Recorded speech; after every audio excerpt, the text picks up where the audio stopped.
Good afternoon, everyone. Thank you for joining what will be an interesting and highly relevant seminar today. My name is Andreas Kramer. I'm a critical care physician and neurointensivist in Calgary, and also the medical lead for the Southern Alberta Donation Program. I'd like to start on behalf of the University of Alberta and the University of Calgary, acknowledging that we are located on Treaty 6 territory, and the universities respect the histories, languages, and cultures of First Nations, Métis, Inuit, and all First Peoples of Canada, whose presence continues to enrich our vibrant community. When consent for organ donation is graciously provided in the ICU setting, it becomes our responsibility as much as it's possible and appropriate to try to maximize the gift and quality of the organs. This is why Canadian Blood Services recently sponsored the development of updated Canadian consensus guidelines on the care of neurologically deceased donors, which were published in CMAJ in 2020. One of the things that we affirmed in this process is that much of what we do is largely based on expert opinion rather than on high quality research. One of the leaders in Canada in laying a foundation for more of this type of higher quality evidence is Dr. Frédérick D'Aragon, who joins us today. Dr. D'Aragon is an anesthesiologist, critical care consultant, associate professor, and clinician scientist at the University of Sherbrooke. Together with Maureen Mead, he led the Canada Donate study, which Alberta also participated in and which was published in the Canadian Journal of Anesthesia in 2019. Today, he will speak to us about the CINERGY trial, which will hopefully be the first of many clinical trials involving donor management in the future in Canada. We will have time for questions at the end, so please either type your questions in the chat box and then I'll ask it on your behalf, or if you wish to speak, then please use the Zoom hand raising function, which is in the reactions tab at the bottom of your screen. So without further ado, Fred, thank you for joining us today, and over to you. Thank you. Bonjour tout le monde. So just a slide of disclosure. So I received professional funds from Transplant Québec, which is the provincial organ donation organization, and I also receive research funds from a different agency at the provincial and national level. So in 2015, Maureen Mead and myself launched the Canada Donate research program. This was coming from a shared interest in donor care. And really our aim was to improve the clinical intervention in disease organ donor in the ICU. And there is basically 4 aims to our research program. First, to increase the conversion rate from a potential to an actual donor, to increase the number of organs provided by donor, to increase the function of these or to improve the function of these organs when they are transplanted, and ultimately to improve the quality of life of the recipient. And we undertake many projects looking at or try to achieve these aims. And one of them, as Dr. Kramer alluded to, is the Canada Donate study, which was a national cohort study of 12 months looking at donor care in 4 different provinces. And in fact, we enroll over 600 consecutive neurologically or circulatory disease donor. We essentially observe the practice, the investigation, and we also investigate some feasibility issue around the linkage between donor and recipient. As Dr. Kramer mentioned, we published our initial result in the CIHR in 2019. During this cohort study and with the other project that we are working on, we identify many important, I would say, challenges around research in a disease donor. And this is when we identify these challenges, we also try to establish or to put in place solution and to assure the feasibility of a clinical trial. So first, we recruited hospitals across Canada. Second, we try to, through the cohort study, we understand what is the current practice, where are the area of variability within center, between provinces. We also built a research infrastructure at the national level to support the future clinical trial. We try to see, or at least assess, the quality of the data captured from data that are coming from the audio or from the medical chart of the donor. We also engage with many transplant programs across the country. As I said before, we look at how we can link donor and recipient data together. And finally, we try to answer, at the very least a bit, the ethical and legal challenges around research in disease donor. And, you know, there is as Dr. Kramer mentioned, there is, of course, a lack of high quality evidence to support intervention in donor care. We developed the research infrastructure to conduct rigorous trial. And we must admit that we have the number in Canada to conduct a trial that will have, that can change practice. In 2019, in Canada, there was over 700 donor. So in other words, it's enough of donor to support any clinical trial in Canada over a cycle of 3 to 4 years. So we have the structure in place. We have the number of patients available to do this kind of trial. So the only thing that is missing now, it's the trial in itself, and this is CINERGY. So a year ago, we received a CIHR funding to conduct the CINERGY Pilot Trial. So this trial is really is the first step of two trials, if I can say. It's really to assess the feasibility of conducting the larger trial and also to refine our procedure. So I must say that we will enroll all the donors that will be enrolled in the pilot will be rolled over in the main trial. So it's really like a feasibility step that we are at right now. This project is supported, as I said, by CIHR, but also by the CDTRP, the Critical Care Trials Group, and the Trillium Gift of Life Network in Ontario, and Transplant Québec in Quebec. The research question of this trial is the following. So does the administration of tacrolimus versus placebo to neurologically diseased kidney donor reduce kidney delay graft function, reduce delay graft function in all organ transplanted, reduce graft loss at 1 year, and without increasing acute postoperative kidney injury after transplantation and in all recipients. So as you can see with the research question, we are already looking at the recipient outcome. We are just not looking at the number of organs recovered. And this is what and we have a strong belief that this is really where we should go. It's not only a question of saving life, but it's also a question of how the life will be for the recipient, because at the end, they will be the one who will have these organs and that will live with it.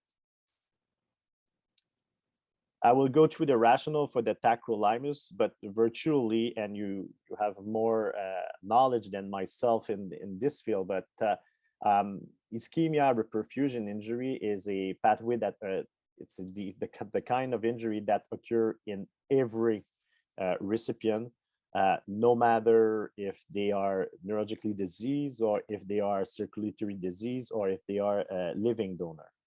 And this is in neurologically diseased donor, this is amplified by the process of neurological death. So it's an important pathway that we should target. And this is why we are today proposing this trial. And as you know, IR injury cause cellular dysfunction that occur when the blood flow is restored to the organ. The complication essentially are delayed graft function. So it clinically, IR injury will cause delayed graft function. And we know, at least in kidney transplantation, that delayed graft function is the strongest independent predictor of eventual graft loss. So here, there is a rationale to target the ischemia reperfusion injury, not only on a physiological background, but also in terms of clinical relevance. And there has been many interventions studied in the past and that are currently used to prevent or limit the damage related to the ischemia reperfusion injury. Most of them are at the time of organs recovery up to the time of transplantation. And today it's really before the time of organs recovery that we are focusing on. And you might wonder why a tacrolimus will work in this case. Well, as you know, tacrolimus is a calcineurin inhibitor. It's commonly administered in virtually all recipients as a anti-rejection medication. But what people might not be aware of is that calcineurin inhibitor has also anti-ischemic effect. And it has been studied more in cyclosporin, but nevertheless, it has been also studied a bit in tacrolimus.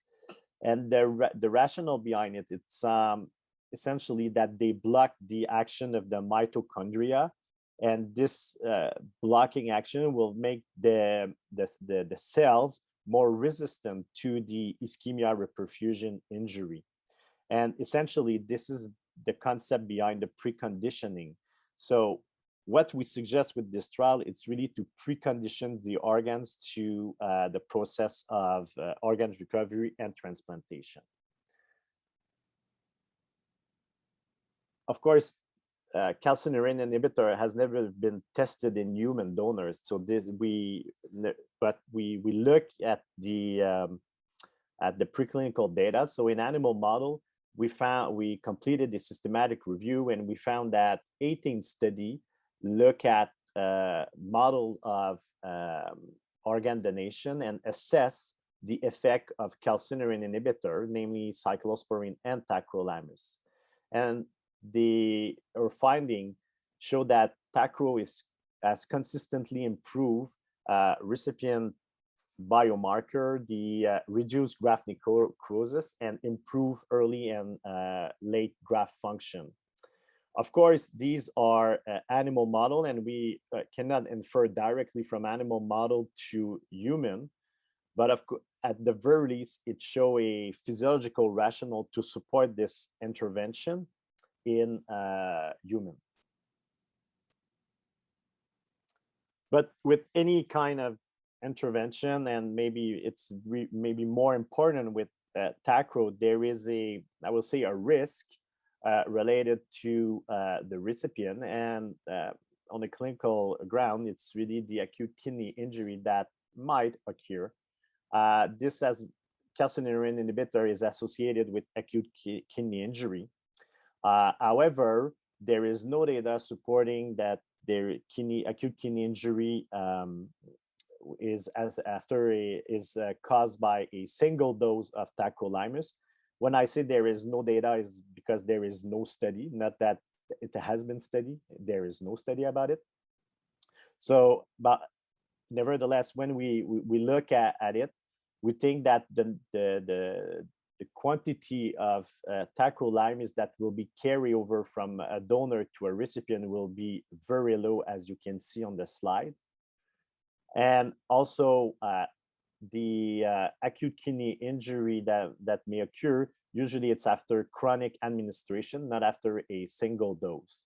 So we think that there is very likely more benefit than harm to give this medication in diseased donor. So the trial we are proposing is the design of the trial is a multi-center randomized placebo-controlled trial. This trial has been approved by Health Canada and also by both provincial RAB in Quebec and Ontario. 9 donation centers in Quebec and Ontario are involved, and 26 out of the 28 adult transplant program are involved also in the trial. 2 heart transplant program decline participations due to conflict with co-enrollment.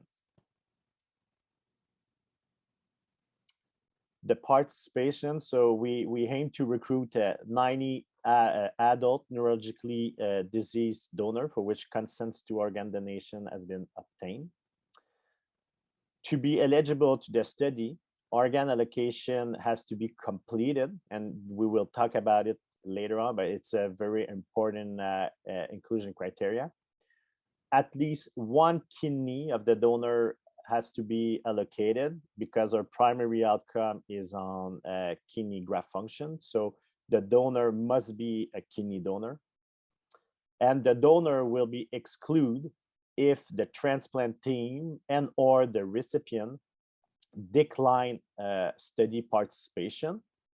If at least 1 organ is allocated to a non-participating transplant center, and if 1 organ is allocated to a pediatric recipient. In other words, for the pilot trial, if a kidney is recovered in Sherbrooke, for instance, and the center where the kidney is going is Winnipeg, then the donor will not be included in the study.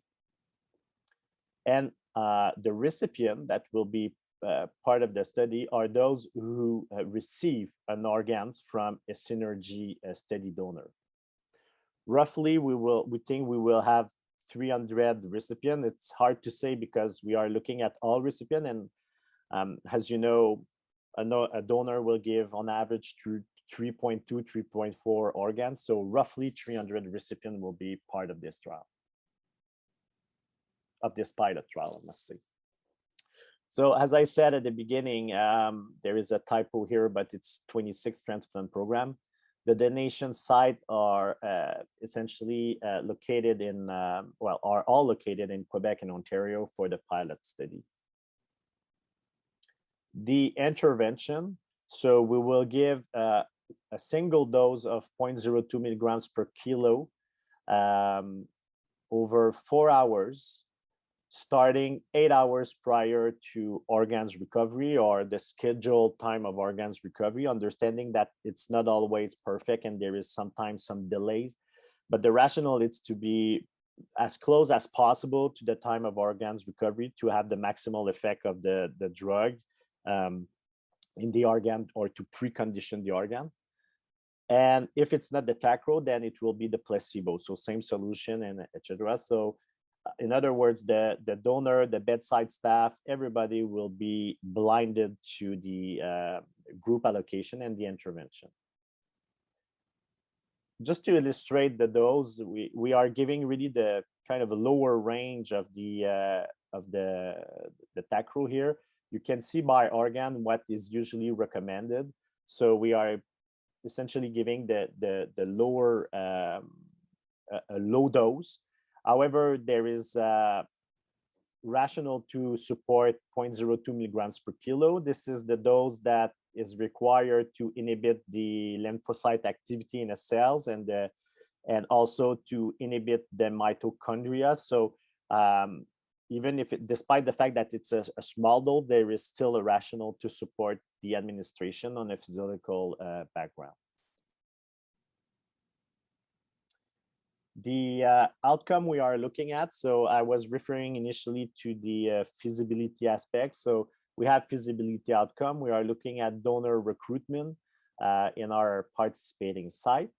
We are also looking at recipient recruitment. We are aiming for a 90% consent rate in recipient and 80% consent rate in donor.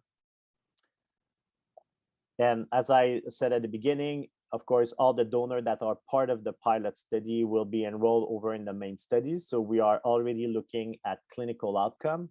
The primary clinical outcome is daily renal graft function, defined as the requirement of at least one session of renal replacement therapy. We are also looking at daily graft function or early graft dysfunction in all other recipients. And we are using what is recognized by the by guidelines in terms of in terms of definition of what is early graft function for each organ. So there is different definition of, as you can imagine, for each organ. We are also looking at recipient and graft survival at 12 months through clinical data, but also with a CIHR collaboration. So when the recipient and the donor and the recipient will consent to the study, they will also consent to sharing the data with CIHR, and we will assess how we can the quality of the linkage between donor and recipient through CIHR. Moving ahead with the main trial, it may help, and it may help moving ahead with the main trial, because as you can imagine, it can go, and the organs will go anywhere. So it will be easier for us to track the organs centrally with CIHR. So this is something that is part of the feasibility study. And in all recipients, we will also look at acute kidney injury. So not only in kidney recipient, in fact, kidney recipient, it's the acute kidney injury will be considered as daily graft function. But we will also look in every single other recipient if they have or not acute kidney injury.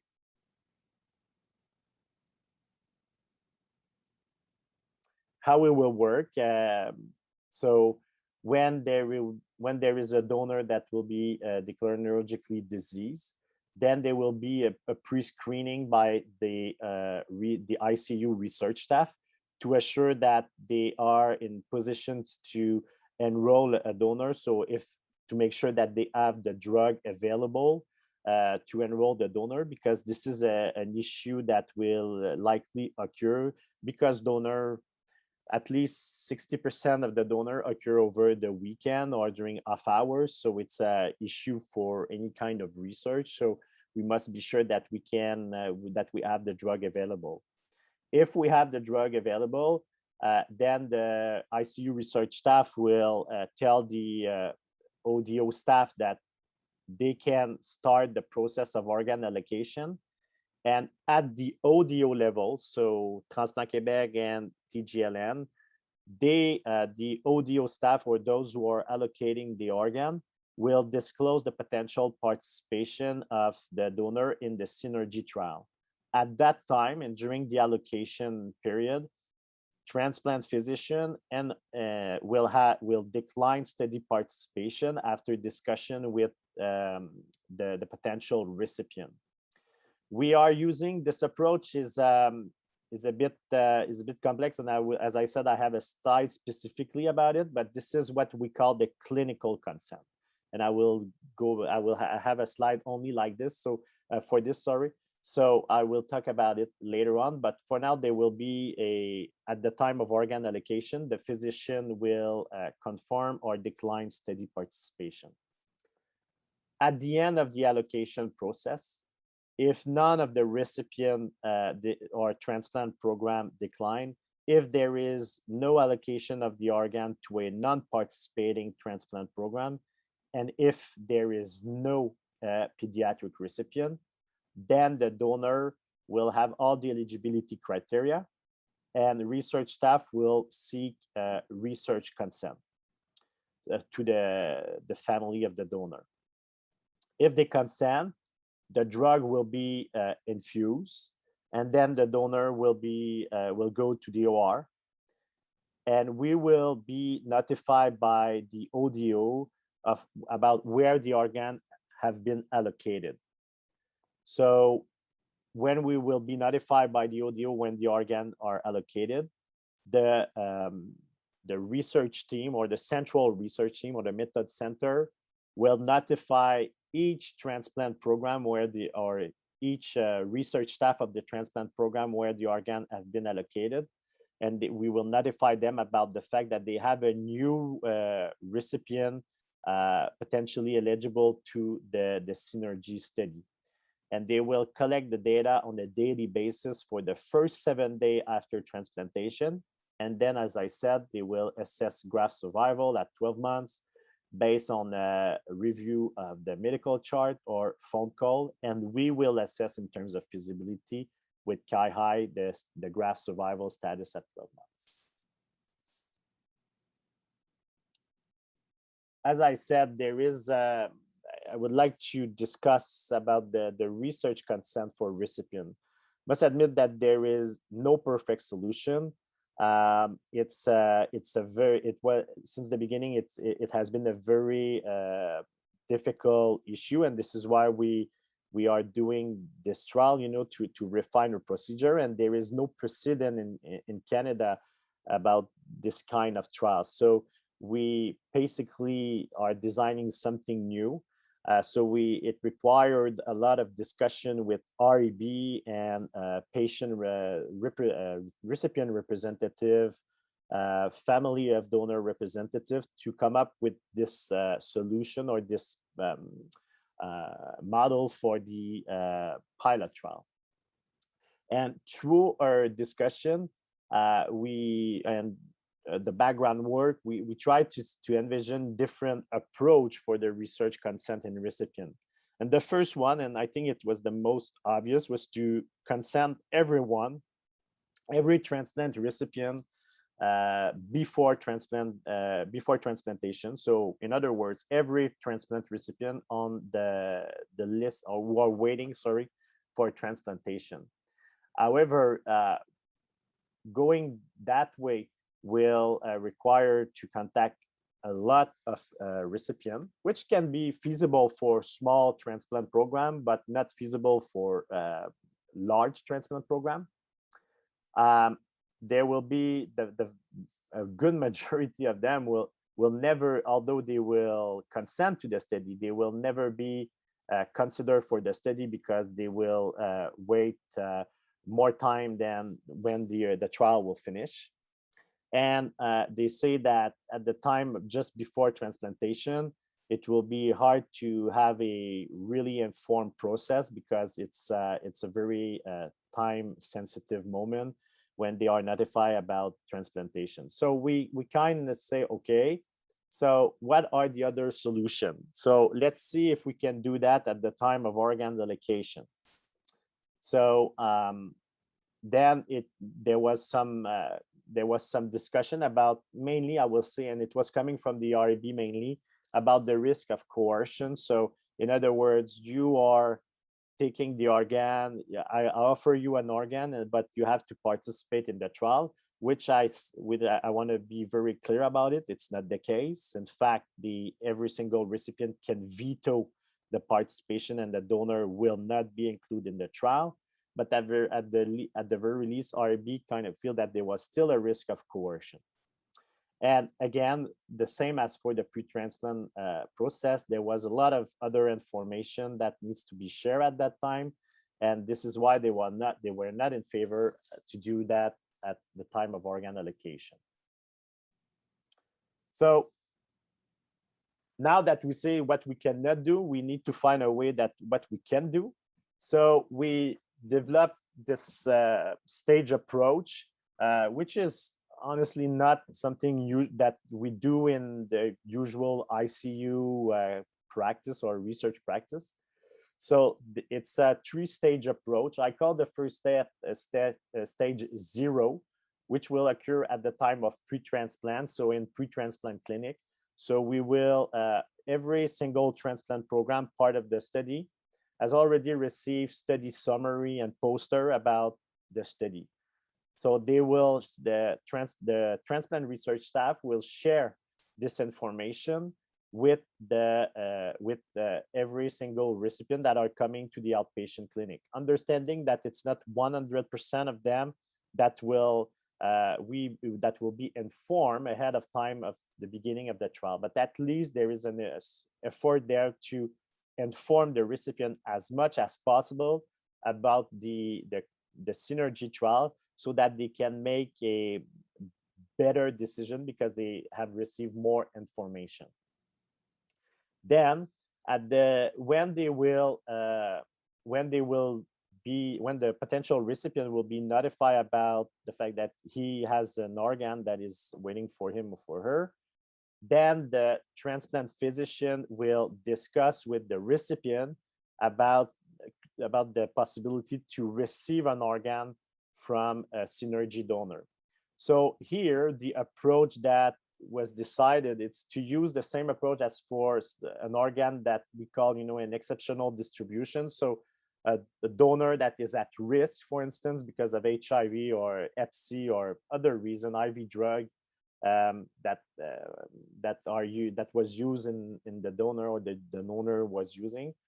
So there is a higher risk for that donor. So there is a discussion that occur at that time between the transplant doc and the potential recipient. So we are replicating this process at the time of organ allocation. So it's not the research staff who is discussing with the transplant recipient or the potential transplant recipient. It's the transplant physician that will have this discussion with the potential recipient. So this is the clinical consent. In other words, we can end up to have a recipient that agree to receive an organ from a CINERGY donor, but will decline at stage 2 to be part of the research aspect of it. So this is to assure at the very least that we can have that we can do or try at the very least to do a trial or to make the trial at the very least feasible, because as you can imagine, if we have 8 potential recipients, the risk that one will veto the donor participation is way higher than if there is only 2 potential recipients for this same donor. So there was a trade-off in terms of feasibility there that needs to be accounted in our approach. And as I said, the stage 2, it's really after transplantation. So in other words, the recipient was informed, stage 0. Stage 1, he agreed to receive an organ exposed to tacrolimus or the placebo.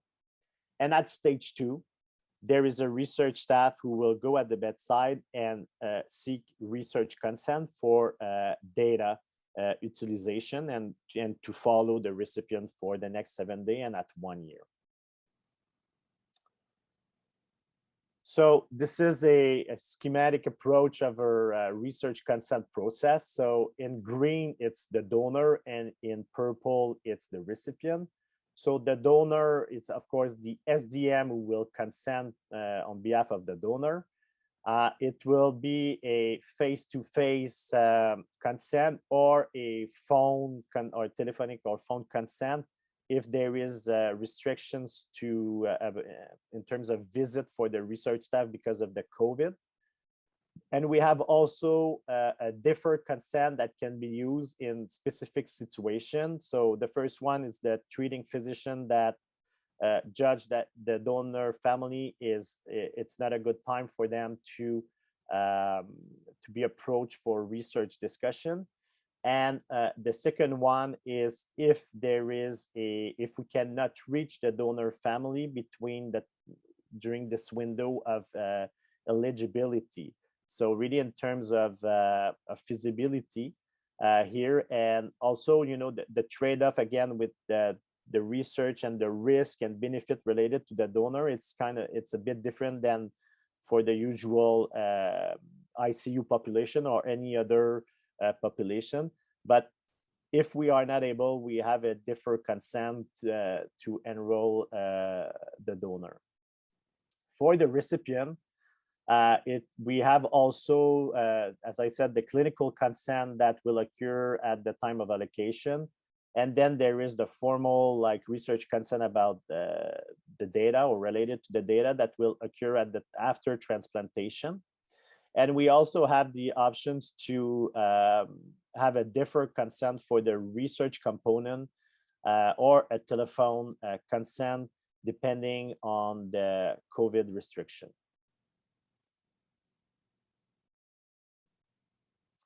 So I'm already at my last slide.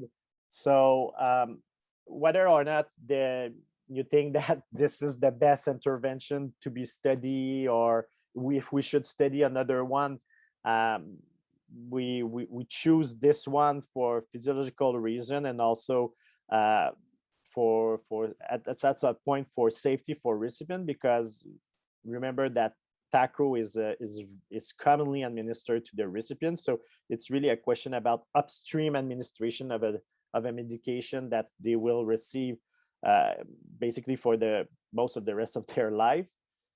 The other thing it's really to pave the way for future research in organ donation in Canada. So it's to create a platform that will, and to create procedure that will assure the feasibility of future trials. So right now we are starting with Ontario and Quebec, but moving ahead with the main trial of 700 donor, other provinces such as Alberta will likely, and we hope, be part of it. So there is really something more important than just the intervention here. It's really like the infrastructure. We are also testing a new approach with the data collection with CIHR, which is promising. And finally, and it's a bit more philosophical, but it really brings the critical care community, the donation community, and transplant community together, because we are all working on this continuum of donor and transplant recipient. So the synergy is really like this, just reflect the collaboration between all these stakeholders. So just want to say thank you for your time, and I'm sure that there are questions related to my talk. I'll maybe start with just a clarification and then a question. So did I misunderstand that you're saying that if one potential recipient declines consent to participate in the CINERGY study, then that will essentially shut it down? That the donor then will not be able to participate? You understand pretty well my English accent. With my English accent, that is the case, and the reason why is we don't know who is the owner of the organ. So there is kind of a dead end. I don't know how to say that exactly in English, but there is a gray zone about who is the owner of the organ. So therefore we need to have consent from everyone, but we cannot have, we cannot do this in parallel. So this is why we kind of have this solution of having them at the inclusion criteria instead of doing post-randomization exclusion or other alternative that will not have also been better. Yeah, so that's really fascinating. I mean, the ethics of this is really complicated, because the person or the surrogate for the person that the intervention is being performed on is not the same as the multiple individuals where the outcome is being measured. So I guess my follow-up question to that is that one could easily envision certain interventions in donors being beneficial for one organ system and not necessarily for another organ system. And so where does that leave us for the future? You've chosen, probably wisely, an intervention that seems palatable to every organ group. But what if there was a potential magic bullet intervention that would be really good for lung transplantation, but might not necessarily be as favorable for the liver? How would we handle that in the future? Yeah, I think one potential solution that I can see is to wait until the organ allocation ended for that specific organ. Otherwise, I don't see, you know, how it will be feasible, at least not in not at the very least, not in the next few years. And this is why, you know, we are doing this study with a lot of rigor. It's really to assess the safety of this intervention. But on the short term, that I agree with you, it will leave us in a very, very complicated situation for which there is no perfect solution, unfortunately. Okay. So Donna Veldhoen makes a comment and kind of a question as well about, well, couldn't one just essentially present a variety of research studies to recipients well in advance, or potential recipients well in advance, where they could then opt in or opt out of participation in that particular research protocol. I think you alluded to that a little bit during your talk, but perhaps you could just expand on what the rationale was at arriving at the conclusion that you did.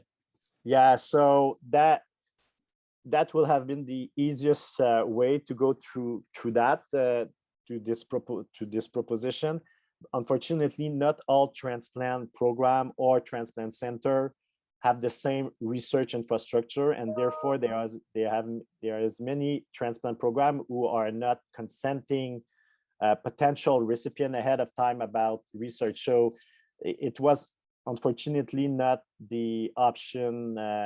It was unfortunately not an option that we can use. However, if there is such infrastructure in place, let's say at the Toronto General, they will do this approach like you are proposing, but at the very least that they must be informed. Now, how they will be informed, if they have already a research infrastructure, that will be the way to go. And if they don't have a research infrastructure, it will be the study summary and other information will be distributed at the outpatient clinic.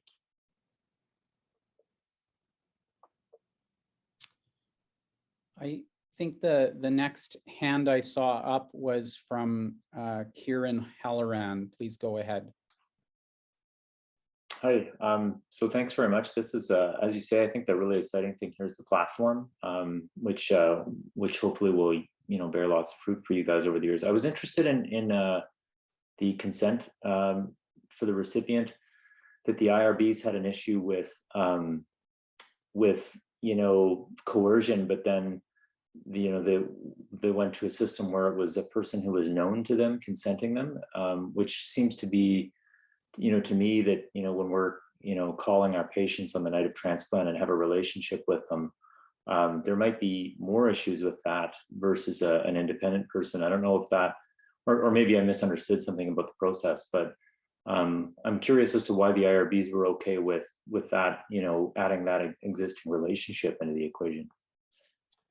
Yeah, they feel that this relationship was in fact better for the recipient than if it was the research staff that was asking for research or consent participation or whatever you want to call that. It seems that it was less offensive for the potential recipient than the other approach, which was the traditional approach.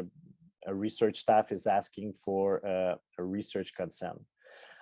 So I will say that it was the option with the less adverse effect, not the best solution, not the best option, but the one with the less adverse effect. Thanks. Andrew Massoud has two questions. I'll ask the first one first and get your response, and then ask the second one.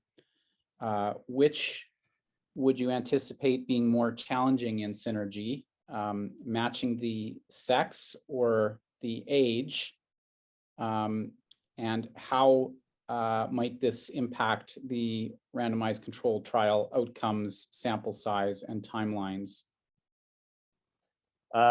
We are not matching for age and sex. In fact, because of the randomization, so there is, because in fact the unit of randomization is it's the donor, so we are not matching for that. However, we will stratify for if they are extended criteria donor or not. So at the time of randomization, where there will be a question about, is this a extended criteria donor based on the usual criteria that is used? So the 50 years old and if they have a stroke and so on, and or not. So that will be the only I will say stratification that we will do, but we will not do match analysis with the recipient. And then the second question is, any insights on employing the adaptive trial design with interim analysis into this program initiative? Absolutely. So I think there is a buzz about adaptive trial.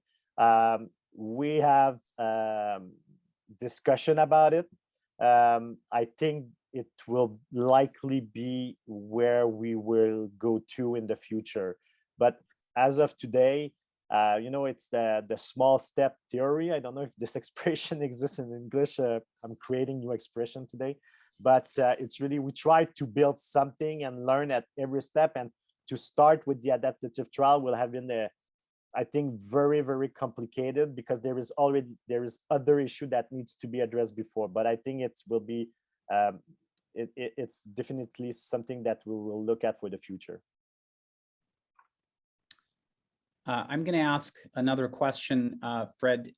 It seems like administering tacrolimus to a donor is a fairly benign, non-invasive type of intervention.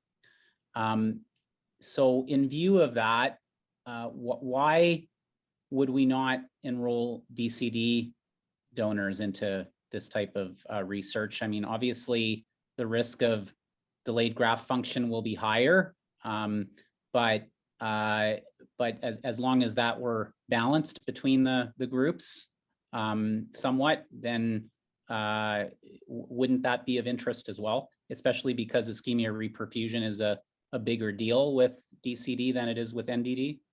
Yeah, absolutely. And there is essentially two reasons why we did not go with the DCD.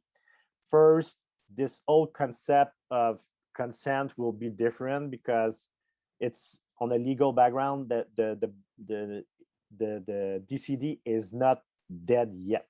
So I know that, you know, that there is still a substitute decision maker and so on, but the RB were kind of worry about that. So because initially we included both population, to be honest.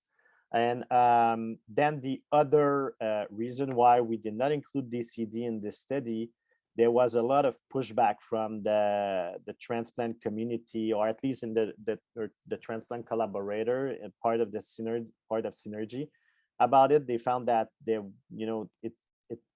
found it was close to the absence of equipoise for them, I will say. So, and they want to show, they want us to be reassured about their capacity to follow and to track the recipient first.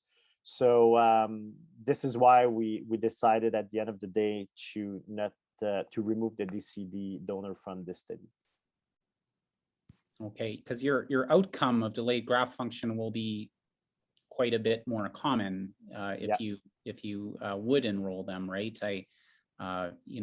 Thinking of our own local experience, delayed graft function in from an NDD donor is considerably less common. So was that a consideration? Oh, yeah, definitively yes. Yes, it was. So, but yeah, I think it's, it's a collaboration. So we kind of, okay for the pilot. We'll see later on when we'll get some safety data. Sure. I don't see any other hands up, and I don't see any other questions in the chat box. Maybe we'll just give it another 20 seconds or so to see if anyone wants to ask any other questions.